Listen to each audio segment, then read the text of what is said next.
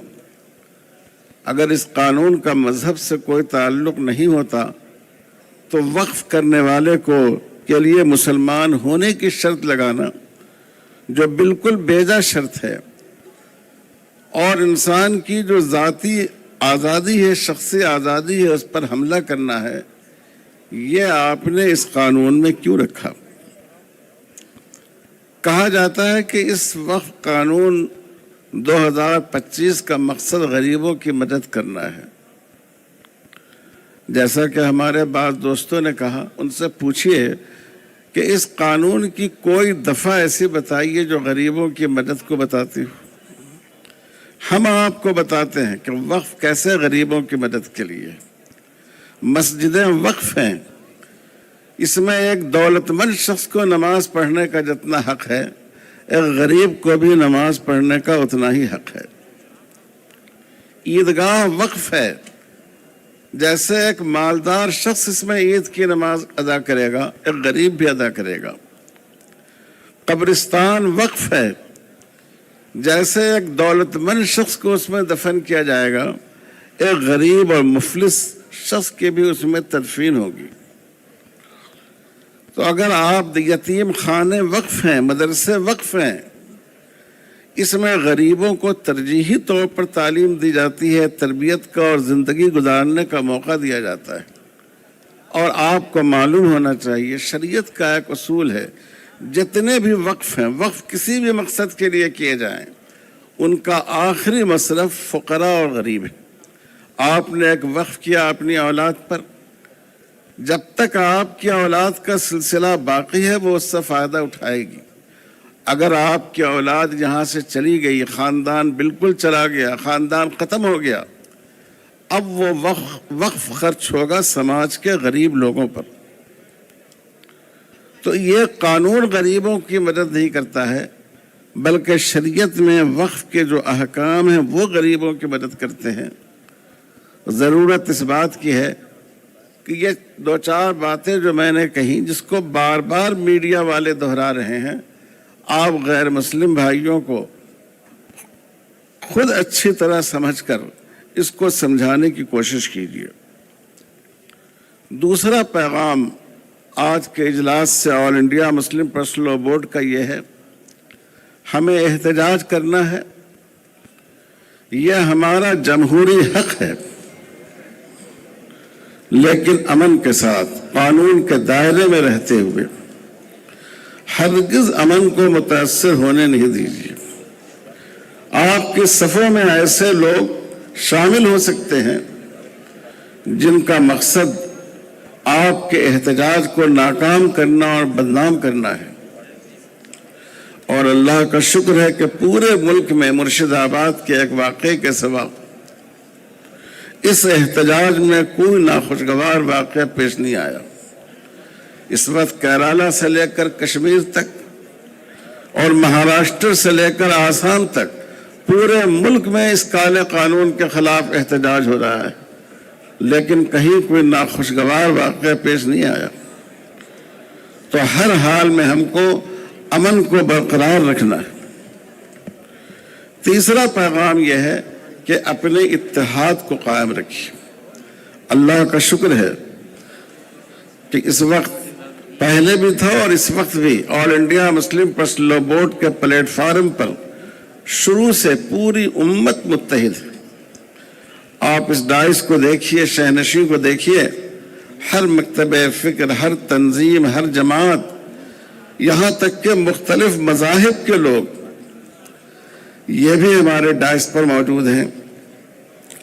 ہر قیمت پر اس اتحاد کو قائم رکھیے۔ حکومت چاہتی ہے کہ آپ کے اتحاد کو توڑ دے۔ اب یہ بوہروں کے بارے میں ایک شوشہ چھوڑ دیا گورنمنٹ نے، بالکل جھوٹی بات ہے۔ بوہرے نمائندے ہم لوگوں سے خود آ کر ملے ہیں اور انہوں نے صاف کہا کہ ہم اس قانون کی تائید میں نہیں ہیں، ہم صرف یہ چاہتے ہیں کہ چونکہ ہمارے مسلک میں وقف قائم کرنے کا اور وقف کے خرچ کرنے کا الگ رول ہوتا ہے، اس لیے ہمارا وقف الگ کر دیا جائے، ہم کو اس سے باہر نکال دیا جائے، اور ہم لوگوں نے کہا کہ ہمیں اس پر کوئی اعتراض نہیں ہے۔ اسی طرح مسلمانوں میں مالدار اور پسماندہ لوگوں کا کوئی اختلاف نہیں ہے، مسلمانوں میں اونچ نیچ کا تصور ہی نہیں ہے۔